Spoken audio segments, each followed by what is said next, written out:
Yo, yo, yo, welcome to Crate 808, and today we have on two asymmetric, unconventional extremists who make music for films that don't exist and who are nice with rooks and knights yet too lazy to castle. It's the group who are shining a light in a world of thousand plateaus, a constellation of prisons, and an ocean of archipelagos and algorithms.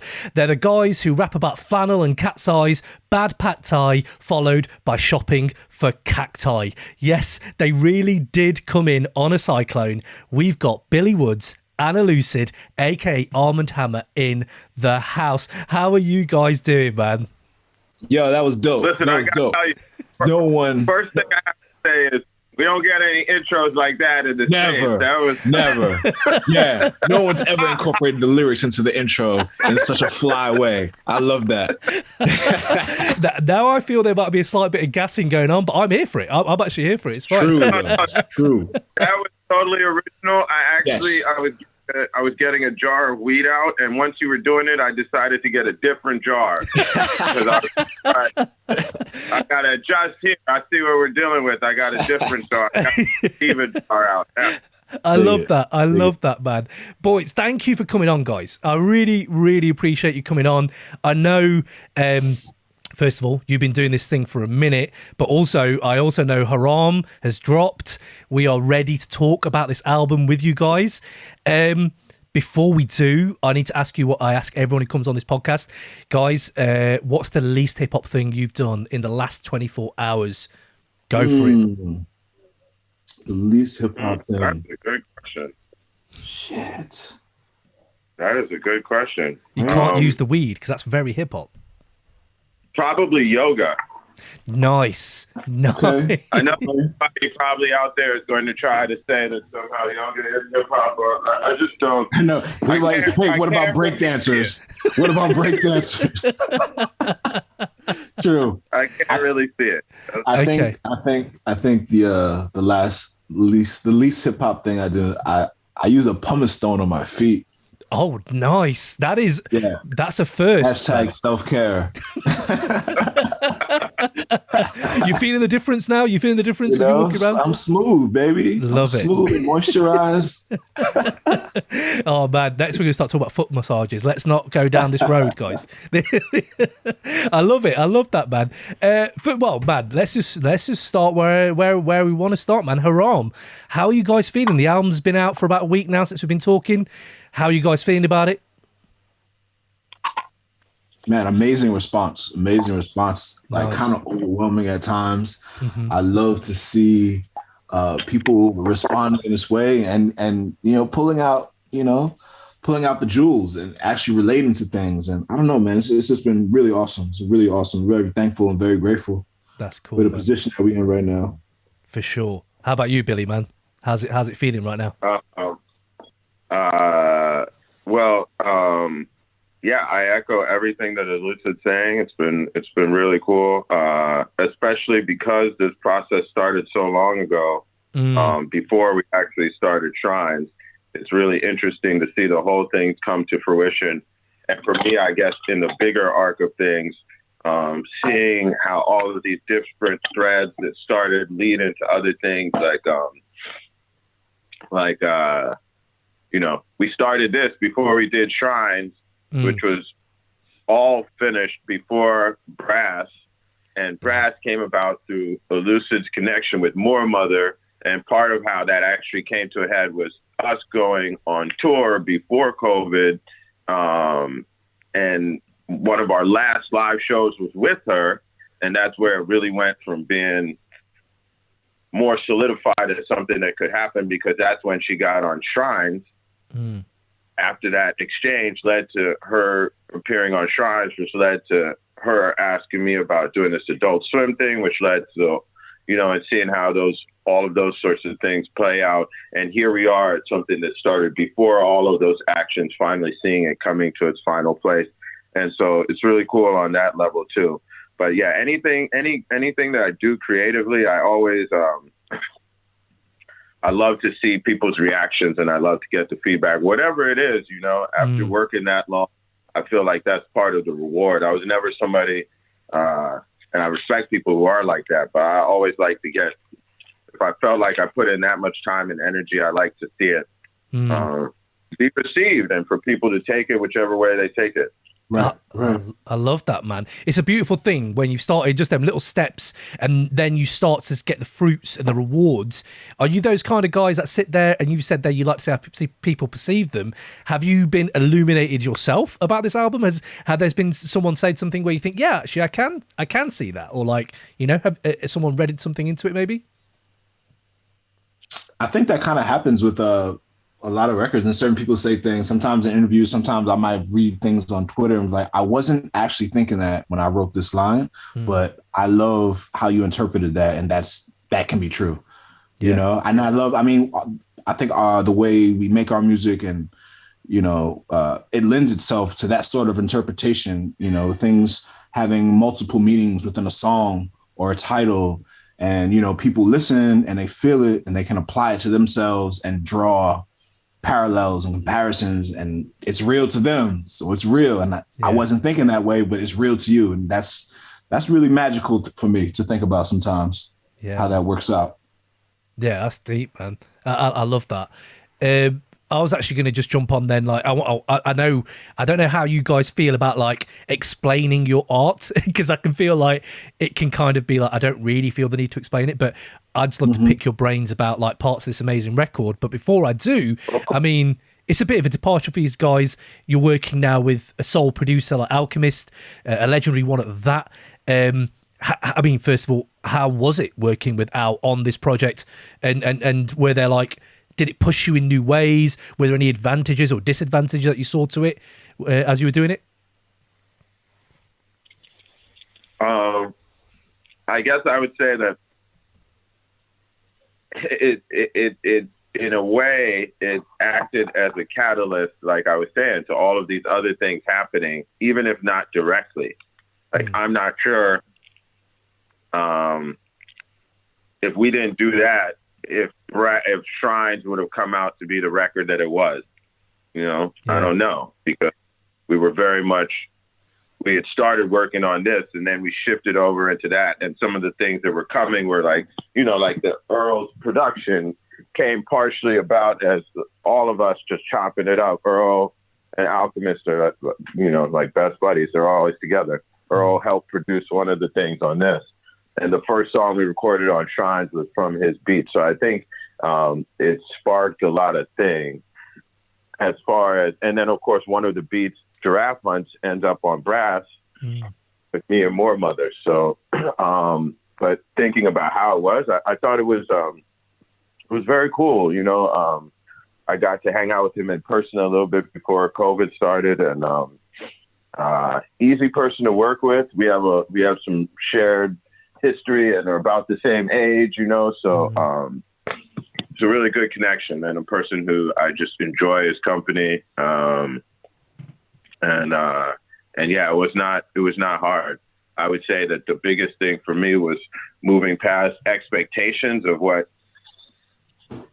somebody that you have looked up to, you know what I mean, is going to send you through with you, and just then digging into what you're actually getting. But that's like any relationship with anybody, you know what I mean? There's what you maybe expect, and then if you're able to say, oh, okay, what do we actually have here? Yeah. How about you, Elucid? Oh yeah, it's a similar sentiment.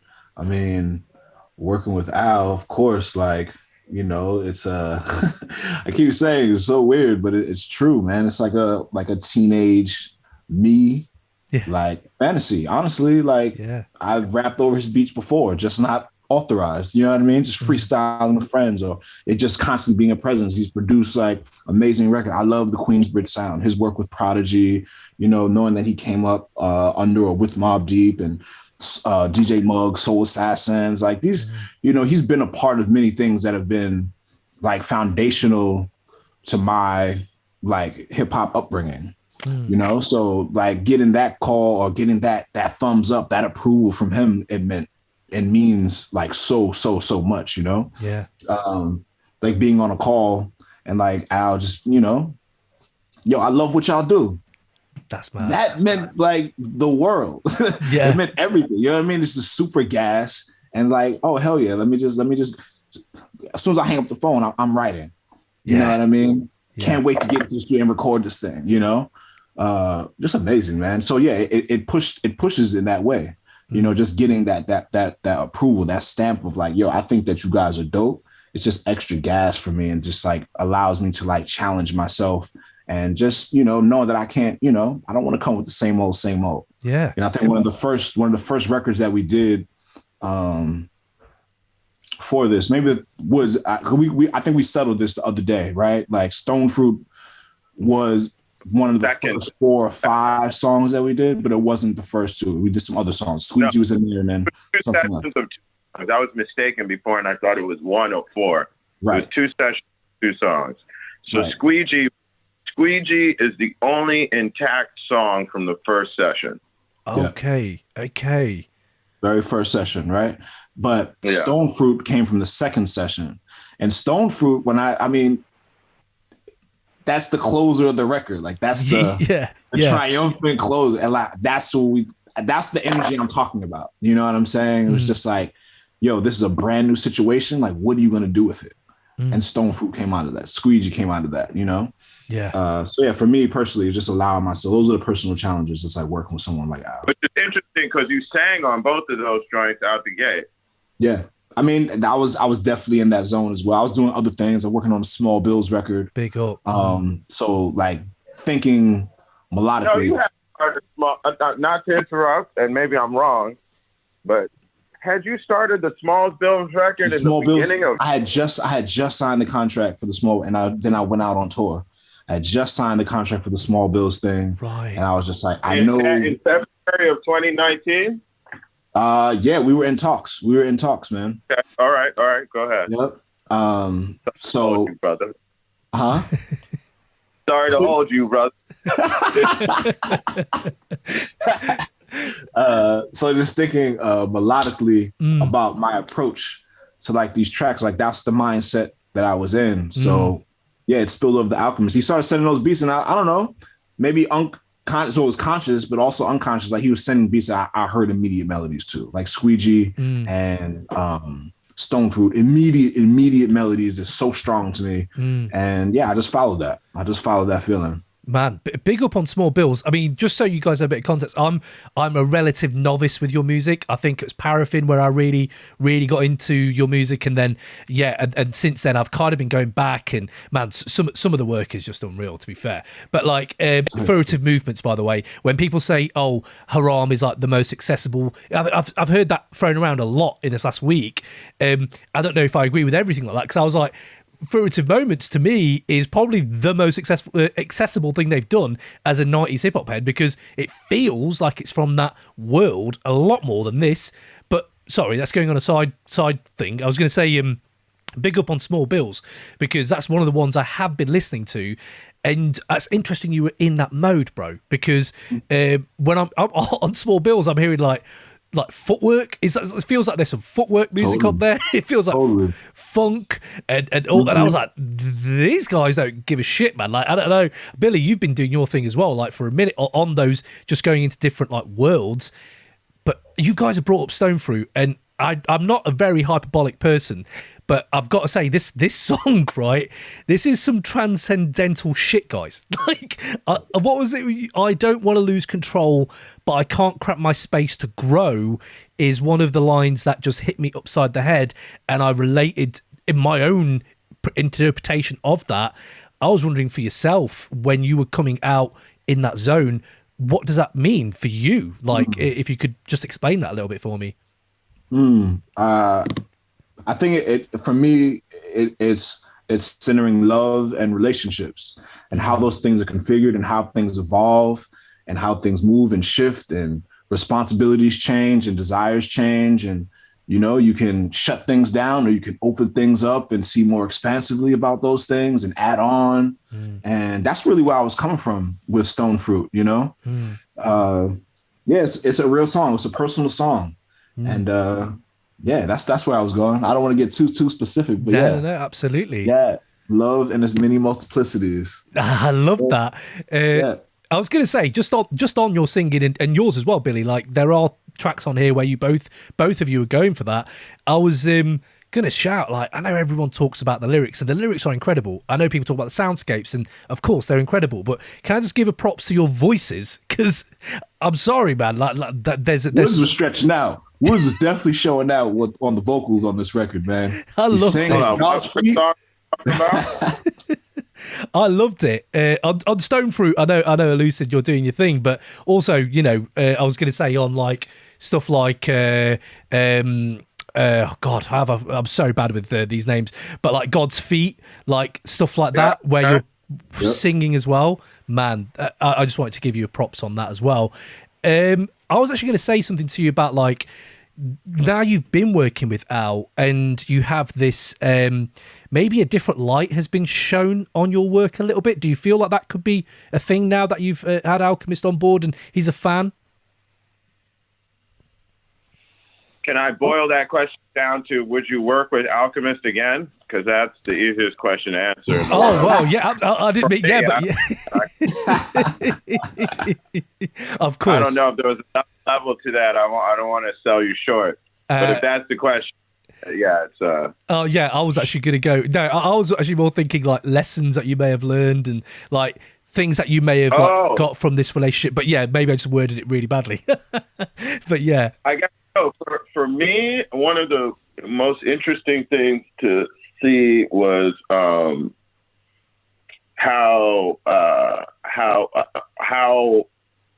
the difference. I guess I remember describing it to Elucid at the time when we went into post production. The difference of working with Al in combination with Willie Green, but the difference of working with Al is that so much stuff, minor things would unveil themselves or be added or taken away or put in, where it's like when you start playing, I don't know, like if you play basketball in high school and then you end up ever playing against somebody who's like even Division III basketball player, Division II or something, it's like they're operating on a different level. Like their footwork alone renders you at a disadvantage, you know? Like every time they set up, their feet are in the exact right place. So even if you're like, it's just different, you know what I mean? And just seeing sometimes what separates a different level of being good at something, you know, because you can be good and then you see somebody, this person, when they do it, it's like this. And yeah, I really felt like the post-production stage when we were working together on things, both his flexibility and his ear and the level of attention that he paid, you know, was really interesting to see up close. Yeah. It was kind of reminiscent to me in some ways of like the first times I worked with Preservation, but you know, this was like a whole project. And also because I feel like some of Preservation's production doesn't seem more complex from the beginning, where some of Al's stuff seemed like, oh, this is really simple, boom, boom, boom. And then after it's finished and he's done doing all the things, you're like, wow. Yeah. Songcraft is real. Yeah. Wow, that's crazy. Yep. Yeah. I'm glad you said songcraft because that's exactly what I had in my head. He's a craftsman, but I think you all are. And to even hear this was coming, you have a certain expectation level. And this is what I wanted to go into with Al. And I heard he said, this must feel amazing. He said your catalogue is like the purest expression of art. One, how does that feel? And two, do you think that adds any pressure on you guys at all? Yo, when he said that, it was actually a Zoom interview. I think it was a GQ one the first time I heard him say that. I dipped my head away from the camera because I was smiling so hard. Oh man, you know that's beautiful. It's like hella flattering, of course, you know. Absolutely. How about you, Billy? You can call me Woods, by the way. Not that it's less formal actually for me. I didn't know which one you like. Sorry, Woods. Nobody who knows me ever calls me Billy ever. Sorry, man. Call me Woods because now we know each other. No, it's all good. Okay. I guess for myself, I would say to answer the second part of your question, for me, I always feel like there's, you know, the pressure is generated by me myself. You know, Mm-hmm. I want to make. It's funny. Somebody who I know in a totally different area of life was like, said something to me that was really. They were like, "Yo, I just think that the stuff you're making is just really important." And I felt like, man, that's where it's at. You know what I mean? I don't want to be, you know, and I don't know how long that's possible. I don't know what, but I want to continue to push to just do things that I'm going to be like, yeah, that was dope. And I'm going to be proud of, and that I feel are going to be challenging me to, in certain ways artistically, and keep me interested, you know. Yes. That's really like, it's crazy in your life to be like, I am now at a point where I'm doing the things that I wanted to do. So, you know, I just try not to underrate that. Yeah. And I also don't want to, you know, I want to get all the money I deserve and that I can get, and success. I also want it to be like, man, I did it to the best, and I continue to push on an artistic level for as long as I can. I don't want to feel like, oh man, I really took these and these shortcuts artistically. Right. Absolutely, man. And on that, like you saying there about keeping things in check and really cherishing and putting some like kind of emphasis on things. I was listening to Aubergine, and that just makes me think about ego, obviously, and keeping your ego in check, and also like knowing what you're doing right now is important. When I listen to Aubergine, there's some bars on there that you wrote, which was fully charged, I'm a sun, I'm a star, I got range, I know just who I are. I was wondering for yourself, how do you guys keep your ego in check? And is there anything that maybe, have you done psychedelics? Is there like therapy? Is it, like you said, yoga? Is there things that you keep in your life that kind of keep you there in that zone? It's interesting. Like, well, yeah, I love psychedelics, but I mean, I think it's it's a thing. I would never touch them ever. Oh, serious? Oh, okay. Not that I think it's bad for other people, but man, that's my worst nightmare. Oh, damn. Okay. No DMT for Woods. Okay. No, I definitely am not interested in going on a trip anywhere that is not on a map. Yeah. Sorry, you were saying, Lucid? I mean, it's interesting, like thinking about like, I guess our journey here, right, to Haram, to like the release, and seeing like this outpouring of like praise, and it exists in a very virtual world right now, right? Like my material world hasn't shifted so much. Sure, like pre-pandemic, was when, like, the year leading up to the pandemic was the year where I actually started making money from rap, like via tours or the music being sold at a level that was like, oh, I can pay some bills with this thing. You know what I mean? But it's not like mind blowing, you know, where my ego should be like through the roof. Yeah. You know what I mean? It's been all very realistic, very gradual. And yeah, I think that's what for a lot of people, it's just like, the money is what makes the ego go out of control. And I pray, you know, to keep the ego in check. But yeah, I think I haven't done enough to like warrant that. Yeah. Have my ego just out of control, out of check. I also have people in my life that ground me. The last time this happened, right? So this was Shrines. Shrines had just come out. And Thom Yorke posted like a playlist, right? He posted a playlist, and Shrines, a song, I forget what song it was, but two songs from Shrines ended up on this playlist. Damn. And I'm geeked, right? Like, that's really cool. I go to tell my partner, yo, Thom Yorke put us on his playlist. She said, who's Thom Yorke? So like, this is what I'm grounded by. You know what I mean? So I haven't had the opportunity to have my head get big. I pray it doesn't. But yeah, that's my life. I love that, man. Support networks are real, man. They're you know, yeah, absolutely.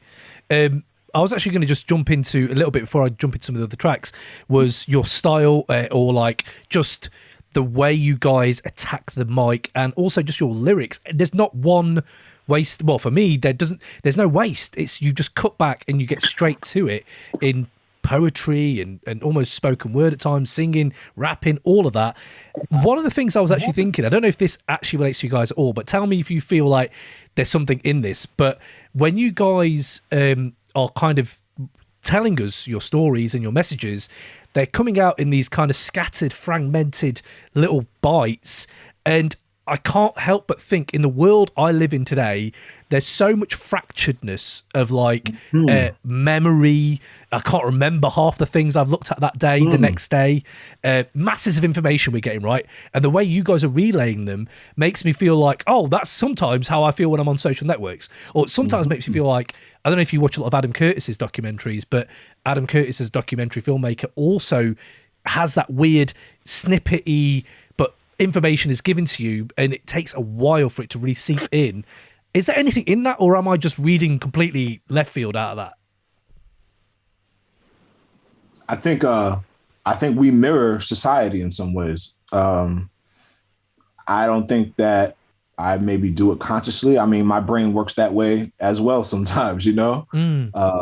I love collage type style. We are making rap, which is sample based, which is audio collages. We receive information from all over the place. When we just look at our phones, we're getting all sorts of information at the same time, that you like it, you hate it. It doesn't make an impact, but you've seen everything. Your brain, they say, you know, even if your brain processes everything, even when you're not aware, you know?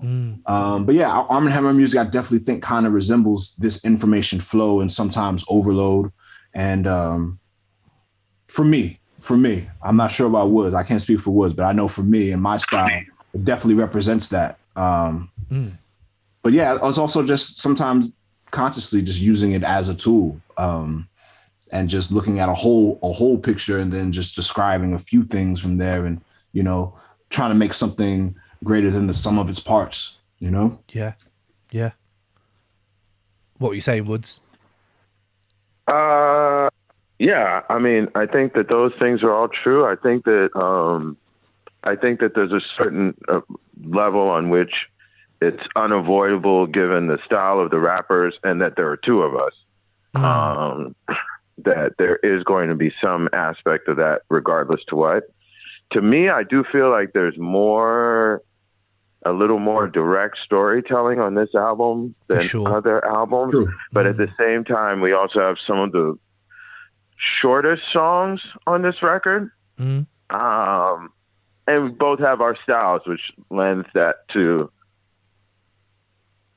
yeah, absolutely. I think that his style can be a little bit more that than mine, but regardless, with the both of us working, and I think sometimes I tend to work in particular snapshots that are like not necessarily collages, but when I tell a story, sometimes it's like, you know, if you got a novel and cut out a specific set of flash fiction style things sometimes. I think Falling Out the Sky is a good example of that. Yeah. Your verse there.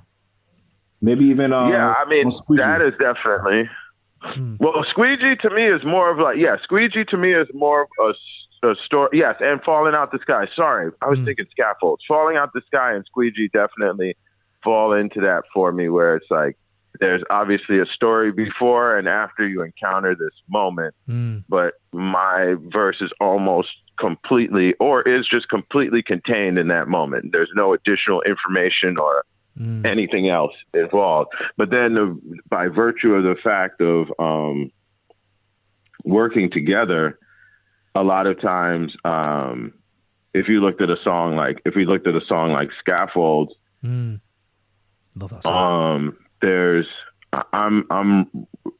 a very collage and esoteric, for me as a listener, esoteric collage effect going on with the Lucid's verse. That's like, it's like a dark kaleidoscope or something, like all these different colors of gray and silver and black. And I really love it. It has a lot of movement and motion to it. And then my verse is written in a way that I think is pretty oblique, but is about something more specific. But the effect of all of the song is one that I think is very much what you're describing. Yeah. Yeah, absolutely. You know, and that could be kind of like sometimes you're like, I absorb all this information, and then out of it, you remember this one part of a story that you read in the paper about a person who's, has lived in an apartment for a super long time, but some of the other information isn't as clear as for that day. But yeah, I feel there's a lot of information. There's a lot of fragmentation in that song. And yet within it, there is a solid narrative in there floating around that might unveil itself to somebody either on the first listen or the 100th, at least on my end. Right. Yeah, 100%. Scaffolds is one of them ones where I think it was you, Woods, who was saying, I can't afford not to believe in things unseen, but belief has always been dangerous to me. And I was just like, I don't know your guys' relationship with religion, but that's where my mind went straight away about belief. And I've lived in a very religious background as well, and I've seen both parts, the positive and the negative aspects. I mean, do you mind talking on that, in your relationship is in faith and religion and belief? Where are you at with that right now, both of you? I guess for me, I grew up in a odd dichotomy, right? Because in my house, my father was pretty hardcore, African Marxist, did not believe in religion. My mom felt like she was never outwardly religious around us when we were young. And both of them had grown up in very religious homes, however. And so when we were, there was religion, when we go to Jamaica, I mean, my grandfather was a preacher and we'd have to go to church all day. They grew up in crazy, intense religious families. So there was religion around, but then in the house, there wasn't. But then in school, we had, everyone in school at that time, you had to say the Lord's Prayer in the morning, and we had scripture classes. And sometimes when you stayed with other people, their families would make you go to their church if you stayed overnight on Sunday. Yeah. And I'd be like, damn, my house is right there. And they drive past your house to take you to church with them. Yeah. And I used to hate that, but religion was around a lot, and I was exposed to a lot of religion.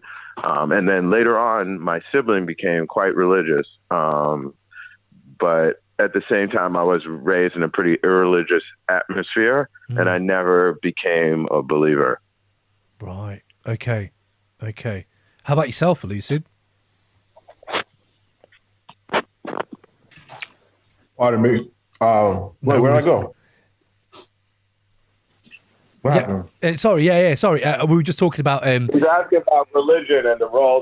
Wait. I mean, I just stepped away to get some chicken. Yeah. Sorry about that. That says it all, right? And I grew up. My family, my parents became Pentecostal Christians when I was a child. Okay. And it got kind of hardcore for a while. It was funny, someone had actually hit me up on Twitter the other day talking about Christian rap. And I haven't thought about that and how I grew up in so long. Yeah. But yeah, when my parents, I guess, kind of got, my mom specifically, when she got very hardcore about it, I wasn't allowed to listen to regular rap, secular rap. And we would go to the Christian bookstore, and then she would let me get a tape or whatever. So I knew exactly who he was talking about, So it was one of those things. My mom was a musician, my dad was a musician. They played and sang in the church. I came up around amazing musicians that did a lot of things, both in the church and then, going on tour and playing on people's records, famous people's records throughout the 90s. Religion is always, I grew up in that thing. And then also, hesitant and always questioning, even as a child, very much questioning and maybe not feeling that the answers that I was receiving were sufficient. And just kind of led me on maybe a more searching kind of exploratory path when it comes to spirituality. And I don't identify as a Christian. but it's hard also to get away from how you were raised. Yeah, I'm not a Christian.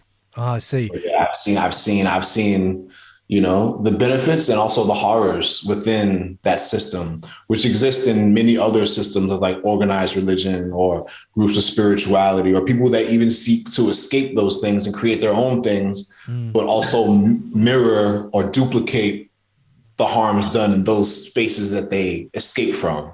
You know, it's really interesting human type of thing, patterns that I've seen, you know? Yeah. So on that then, again, if you don't mind like me talking about a bit of the idea of when you guys then wanted to start your careers as artists, as rappers, did you ever feel like there was a need to sit down with your family and just maybe talk them through what you're going to do with your life? And how did they respond to the fact that you were going to become an artist? Was there any of that for you guys? Nah. Nothing? All right, no, fair. That's fair. Not really. Not really. It was like I said, you know, it's been, I don't know, we're here now with Haram, but I've made music since a teenager, and it's always existed in my life, you know, since then. You know, we work mostly indifferent. Yeah. You know? Yeah. It was really just a GQ thing. You know, yeah, I'm familiar with like, oh shit, my kid, you know, he did this. But it's also like, and I think again, it comes back to like this material world that shifts when real money and real acclaim hit. Then it's different for people to look on the outside and they can legitimize this thing. I've had hundreds of jobs all the while pursuing like being a musician, being a rapper. Yeah. And it's just like, oh, when are you going to put this up? Are you done with this? Or I was like, it doesn't work that way for me. It's just what I do. Yeah.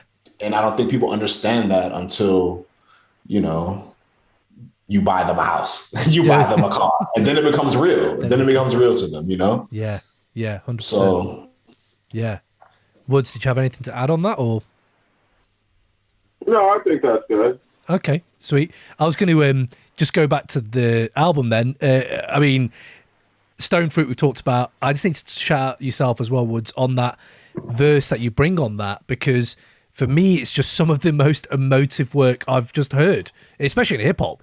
I was wondering if you could break a little bit of that, where you were coming from behind that, and if you don't mind sharing some of that story where you were talking about, you know, wow, just that verse, that last verse. I think that for me, the song was really talking about the space that you can be in when you love somebody so much that you hate them.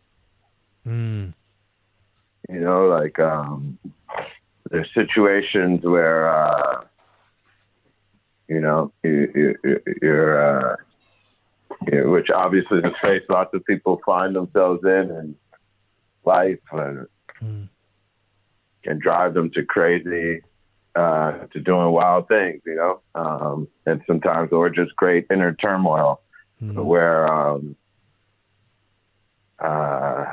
yeah, I think that, you know, where you have a love so powerful and a connection so powerful that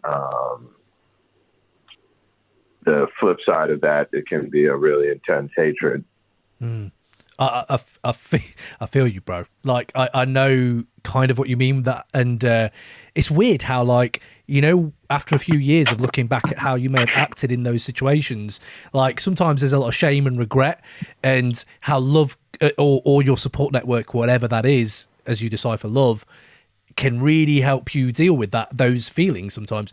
So I don't know, that's all this stuff that comes up, bubbles out of your work, which again is important, man. So no, I appreciate that. Yeah, no, I thought I was trying to, and it's interesting because the song has two very distinct perspectives, but is obviously about those emotions of love and connection and ownership and independence and, you know. Yeah, for sure, man. Moving on, I know you said earlier about Falling Out the Sky. Again, just another incredible record on this incredible album. though I don't know what you guys put in your music, man, but you must be lacing it with something, because I was bumping that at night, yeah, and it's very nostalgic, dreamscapes. I was thinking I was getting a lot of that out of your lyrics. Very vivid. The imagery obviously is amazing, but I remember just going to bed and I had some of the most fucked up dreams ever, bro. I was like, holy shit, falling out the sky just made me have like nightmares about werewolves and shit. I don't know why, but there was an element of nostalgia in there as well. But it was also little things like the little excerpts in there, which was like, I think it's like David Lynch is in there and Little Richard and stuff like that. Like, I mean, you kicked the whole album off with like excerpts and stuff. Talk me through some of that. Like, was that Al? Was that you guys? Was it a cohesive thing? How did that kind of stuff come about?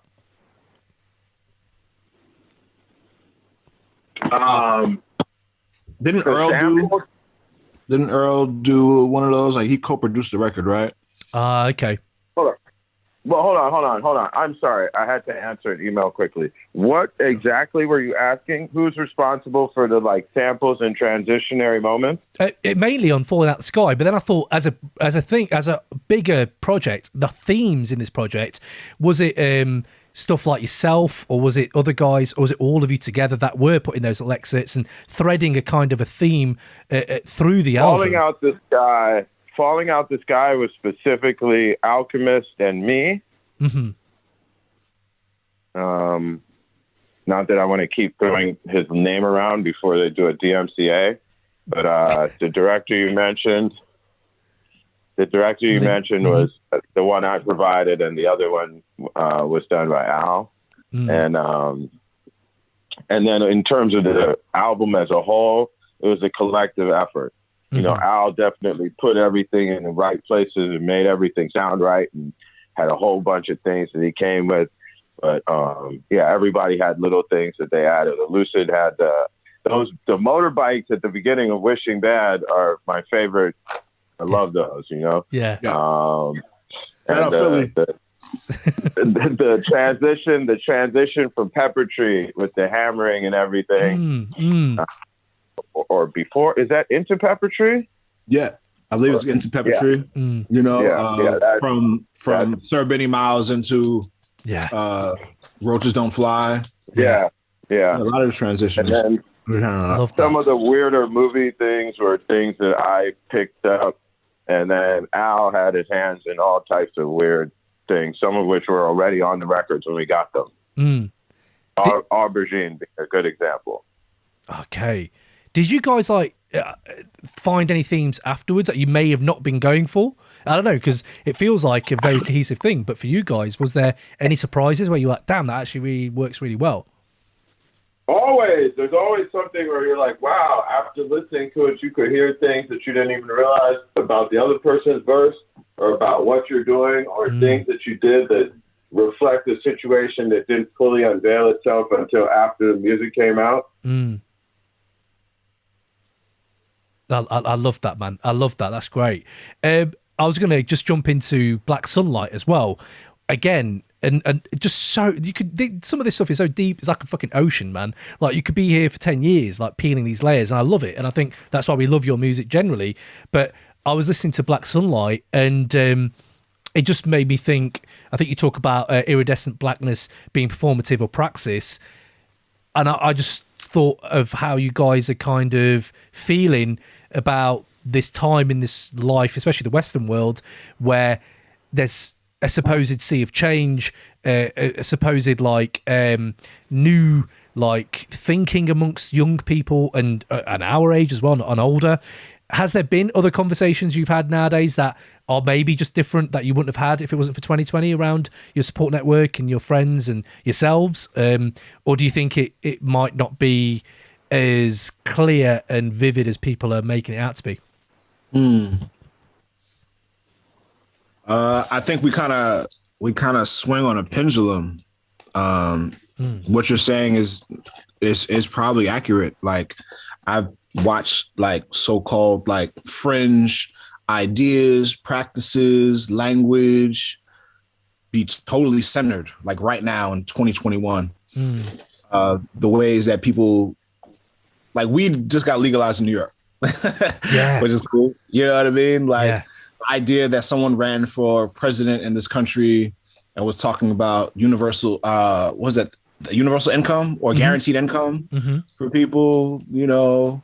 Then thinking about like socially, like Woods also, he like, you know, I feel like you like put this point on me, thinking about the 70s and thinking about like social unrest and riots and the way, you know, and how these things were talked about then as well. You know, when I referenced Kill Your Landlord, like that's something from like a 70s radical socialist sort of like idea that's has a resurgence like right now, you know, thinking, you know, so a lot of leftist sort of like ideas and ideologies are like centered now, but they were in the past and they'll go away at some point and they'll come back again is my, you know, what I'm seeing maybe.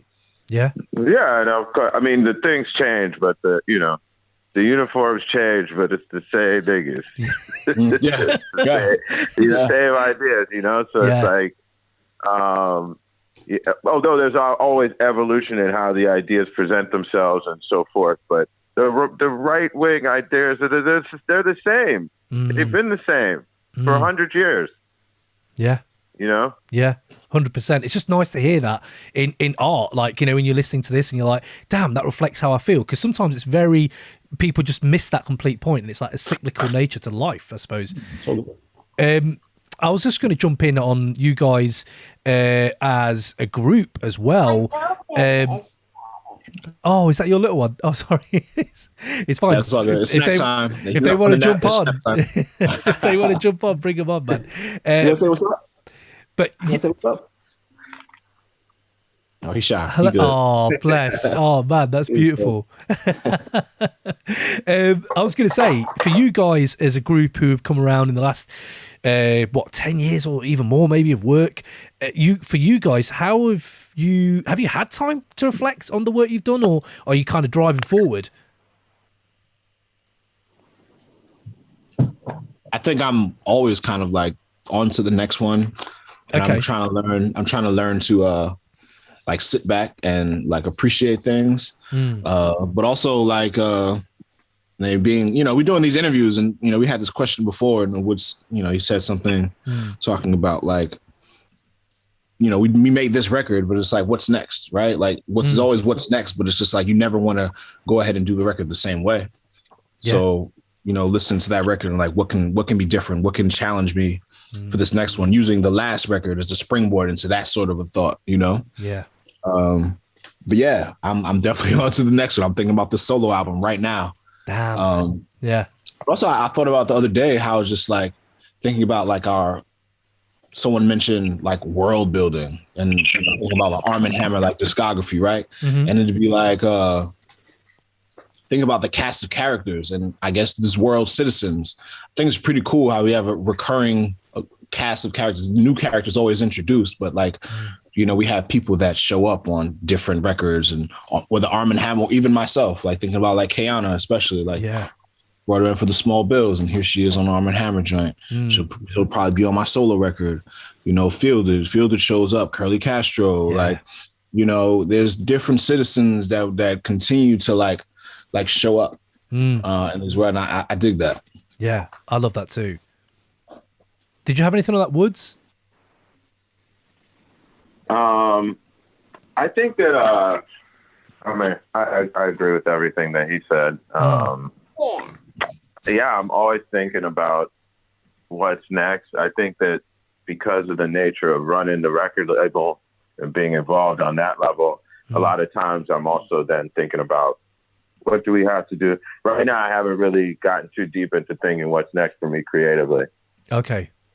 I just had a pretty, you know, I had a few things that between Shrines, Brass, and this. There's one or two other things where there's like pots starting to bubble, but not even where you're starting to chop up some ingredients to put them in the pot. But I have a lot of other people's projects that got to be thought about and figured out, and just handling the business end of the label. And I have one or two other creative endeavors outside of hip hop that I need to devote some more time to bring them to fruition. But so yeah, my answer would be I haven't started thinking about it yet, but I will.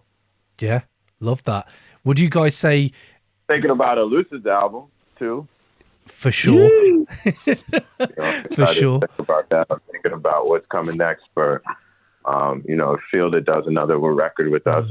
I'm not sure, but she definitely has some really cool stuff that she's working on. Love to take a crack at. Willie Green always has stuff on the table. Steel Tip Dove. Yes. And I have talked about some things that he has going on that look real interesting that I think could be coming soon. Shrapnel. Yes. Curly Castro and Prem Rock together and separately. There's been a lot of stuff. This kid Defsty from Chicago. Akai Solo. I'm hoping to bring something to fruition with him. There's a lot of other people's stuff going on, so that's where my mind is right now. Okay. I really haven't figured it out, but obviously at some point I probably will do another solo album. Nothing's going on yet. Okay.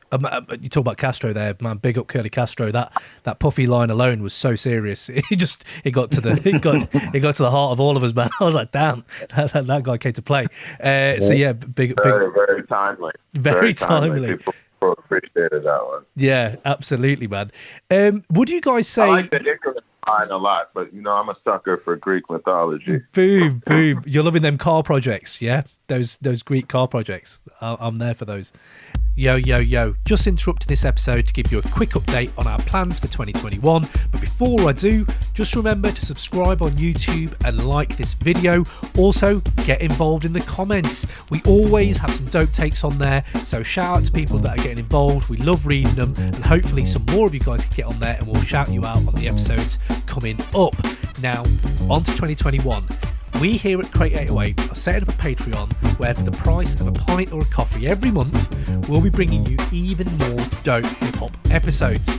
Simply go to crate808.com, subscribe to the newsletter, you'll get all the updates on our plans, but as a taster, each month we're thinking of bringing you 90s rap hidden gem album reviews that you can vote for. So if you enjoy people like Master Ace, Diamond D, The Lynch Mob, Paris, Big Noid, Blase, we'll be doing a lot more of those. We're going to do our Why I Love series, the MF Doom and J Dilla editions. Each month we'll bring on a guest and dig into why they love a certain Doom or JD track and then test that love. How deep is that love? So expect some nostalgia right there. Next up, Wu-Tang Chronicles Ghostface Killer Edition. We're aiming here, I don't know if it's going to be good or bad, but we're aiming to go through every solo Wu project and we're going to start with Ghostface catalogue. So we're going to go in, we're going to talk about the music, we're going to talk about the fashion sense and just some of the amazing bars he's dropped in that career. So you can expect that as well. And then for every patron who comes on, get your name on the credits, the Crate 808 credits, and in our Hall of Fame. So that'll be, I don't know how that's going to look right now, but we're going to give each of you a little bit of shine and a shout out on the show. And the Griselda Marathon, I want to do it. If we get enough patrons, we're going to do it. We're going to go through every single Griselda project and really let's dive in, yeah? So get involved. Hit up crate808.com, subscribe to the newsletter, as well as the YouTube and the podcast. Now, back to the episode. As a group and you look at how people are, as you said, perceiving you, would you say there's been any common misconceptions about you guys in the last, whilst you've been working? Sure. I feel like I've covered a lot of them already, though. Okay. And sometimes I also feel like I want to leave room for the fact that sometimes I try not to be, but sometimes I've been critical of some of the journalism and coverage, and some of it is downright lazy, and others of it is really ambitious and good. And other times people are trying to write something good, but it's a difficult subject to write about, and they may not be that good of writers, which is okay. Like, that doesn't always mean that you're out of sometimes you read something and you're like, this was legitimately just lazy. And that's what's really disappointing and annoying to me, especially if it takes place on a Arm and Hammer apocalypse. That was my next adverb, guys. Sorry, I'm gonna have to get rid of that one. Some of it is pretty lazy, but also at the same time, I do recognize not the easiest thing to write about. Sometimes we're better, and again, this is not on any type of gassing anything. It can be difficult and challenging to write about people who are better writers than you. anybody who is a writer will tell you the same thing. No, but there's something that's valid. It's a true thing, man. It's a true thing. It's tough. It's tough. It's like if you want to, it's easy to talk to somebody about their art. But if you're a musician and somebody asks you to write about a great musician, it's challenging. You know, and I think that, you know, or write about, I used the wrong analogy. If somebody asks a musician to kind of like musically build off of something that a greater musician has done, it's difficult. And sometimes I think that it's a difficult subject to write about. Our music is complex and layered. And if you want to do it justice and not be lazy, you still might write something and some of it might be off, depending on how, you know, how I respect that somebody made the honest attempt and really tried. I respect that. Yeah, absolutely. I feel there's a validity to what you're saying. Absolutely. Even now, man, for me, I've never had you guys on the pod, and just trying to think about questions that would, like, it's so complex. There's so many layers. It's like human life. I'm sorry to put it in that bracket, but it's like all their records span so many different themes and categories and just life, right? So how do you even start to nail that down? It's not like I'm talking to a person who's in a certain pocket all the time. I feel like you guys kind of verge everywhere, but it's hard. Yeah, it's a challenge. And as a person who's done writing outside of making music, I recognize that sometimes people are trying, they just didn't do a great job, which you know you don't necessarily need to be assailed for. But there are other people who literally, it's like they just got it out of the Arm and Hammer review generator, you know? Yeah. I could feel that. I can feel that. I was going to say then about that, because I remember when I first heard your music, like I said, Paraffin was one of the first ones that I heard. That was one of the things that it took me a time to acclimatize and kind of get to my ears in to something. I was wondering for you guys, have you ever been in a position where maybe you've heard something and maybe you've dismissed it a little bit, or like you've not really gone for it hell for leather straight away, and then maybe a year or two later where you're like, oh damn, no, that's actually fucking amazing. Has there been anything like that? Totally. Yeah, totally. It happened on this record. It happened on Haram a couple of times, man. The number one miss by me, Chicharrones. I should have been on that song, man. I should have been on that song. And I don't know. Again, I was working on a Small Bills record, and I was like looking for a particular lane. I was going to Detroit to finish that record, and I needed to like really be locked into this way I was thinking, right? And I got the Chicharrones like beat, and I was just like, nah, this ain't it for me right now. This is not it, you know? Yeah. And then when I heard Woods' verse, when I heard Quelle's verse, I was like, oh, I felt like an idiot, man. Like I should have been on there. It's an amazing record that I missed the opportunity, you know? I couldn't see it. I couldn't see it in the moment. Yeah. For me, I mean, it would have been Giraffe Hunts, but me and More Mother ended up making it. Also, that's two. Giraffe Hunts, that's two. I should have been on the Giraffe Hunts on the blast. I wrote I laid out the whole plan, and he actually kept okaying it as a good idea, and he was going to do it and just never did it. But then I got that done with More Mother, so that didn't bother me as much, and she obviously did an incredible job. And I'm really here for when the discussion starts about Brass and Haram. You know what I mean? Yes. Nobody wants to start the direct comparison, but it is interesting. But anyway, looking at this record, honestly, there was a beat. I don't know if Elucid remembers it. There was a beat which was on one of the early batches that the Alchemist sent us. And I overlooked it somehow, but God knows. And later on, Elucid was like, yo, whatever happened to this beat? Although he had not mentioned it at the time, so he's just as guilty as me. And he was like, what's up with this beat? This beat is fire. I went back and listened to it. It was incredible. Immediately called Al, and he was like, it's taken. And I tried to weasel around. Is it really taken? And he was like, it's gone, bro. It's gone. It's gone. Man. And you're like, oh man. Oh man. And wait until I hear that out, man, because that beat was so fucking good. I do not know how we missed it. Who has it? Do you know who has it? I have a suspicion.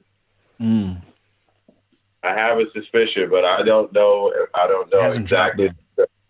I mean, a good rapper got it. You know, that's the good thing with Al. It's like a good rapper got it. Yeah, that's good. We had the same thing with the Shrines record. There was a beat from August Fanon. Big up. But August Fanon, so many people get at August Fanon, so it's like you got to jump on the beat or it's gone. Oh damn! And I get lazy or take too long, get too caught up. Elucid checks things at his own pace. You slept on Charms. You slept on the Charms beat from Shrines. Oh my days! I did for sure, but that still made the record. True. Yeah. There was lots of joints on there that you were the one who picked, but this one beat from Fanon, and it was like somehow I just didn't see it the first time around, and when we went back through, I was like, "Yo, this is fire!" Damn. And somebody else had plucked it, and I heard the song come out a little while after that, and it was cool. I still, they did a good job, but I still am like, damn, I wish I had that fucking beat. And now, I'm waiting to hear this Alchemist beat, man. It was so crazy. And you're like, how did I not hear it? It wasn't like he was sending packs with just tons of beats. It was like 6, 7 beats. Maybe you had the wrong jar of weed. Maybe you had the wrong jar of weed on you at the time. I had the wrong jar of weed out. Maybe that's what it was. The wrong jar. There's no doubt about, now that you mentioned it, the mystery is solved. Man, it's nice. Well, it's not nice to hear that because I want to hear you guys on these tracks. But also, it's kind of like, well, it's a thing, right? Like it does happen, and well, this is the universe we live in, man. They get all pinged about, and what lands, right? And I feel like you've got more than enough on this. Like Indian Summer, man. What a fucking beat, man. What a track, generally. But generally, I think that on this, you've picked, the selection is unreal. I'm sure you've heard all this anyway. One thing I did actually want to say, because I know you guys seem to have come from different sounds like you. One thing I really enjoyed about your music when I really got into it was I thought that you probably listened to other things that my hip hop friends don't listen to. And then Elucid, I saw an interview with you the other day, and you were rocking a Swans tee, bro. Oh yeah, I love Swans. Here we go. I'm here for Swans. They're an amazing band. Everyone should listen to more Swans. I want to do, you know what Open Mic is doing right now with LP? I want to sit down with you and do all of the Swans albums. Let's go, bro. Let's rank Swans albums. Let's rank Swans albums. Yes.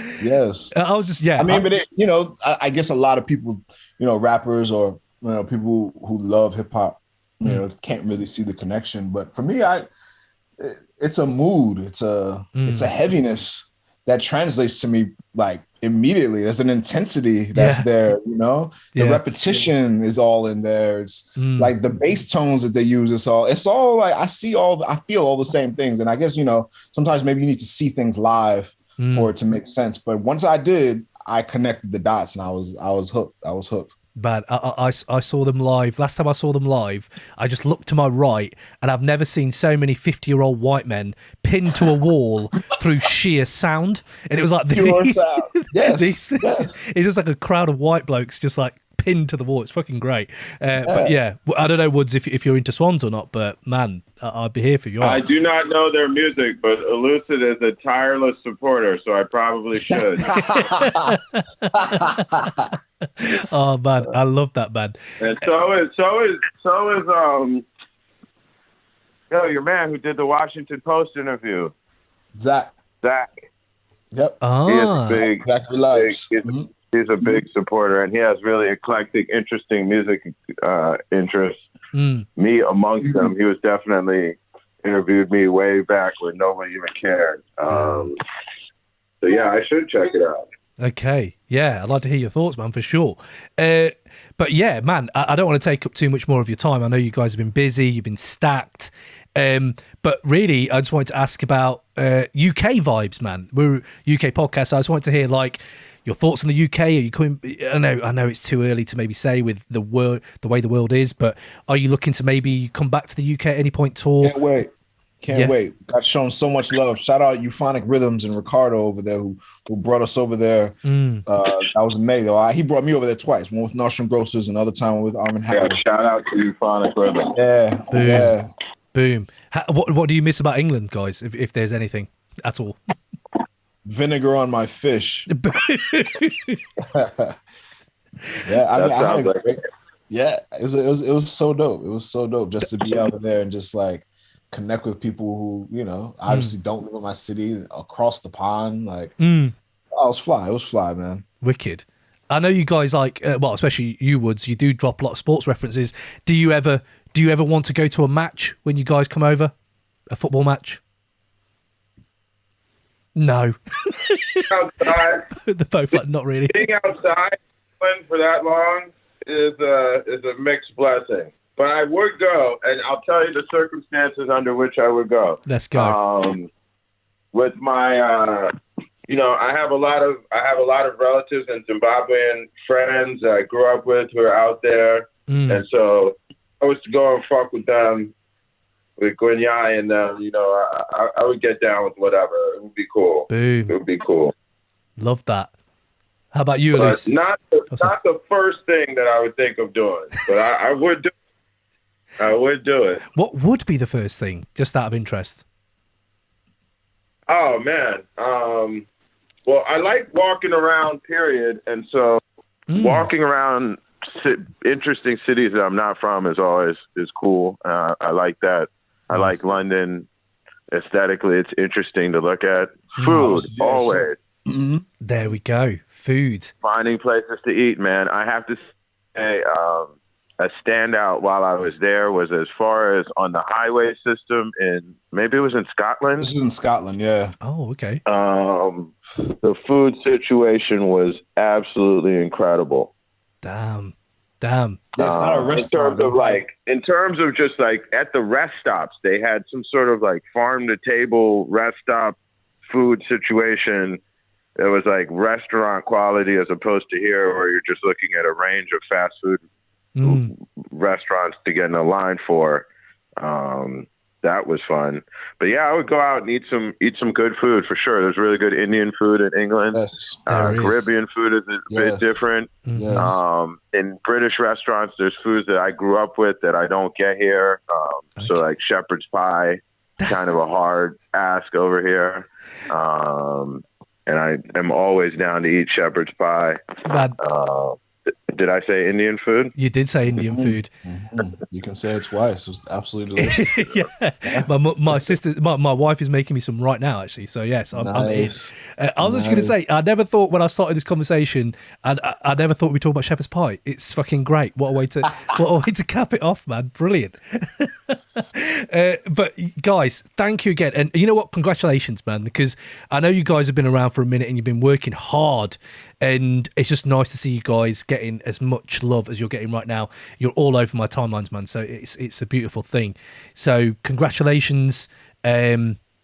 Anytime you want to jump back on, the doors are open, man. I know you're a fan of Soul Food, Woods.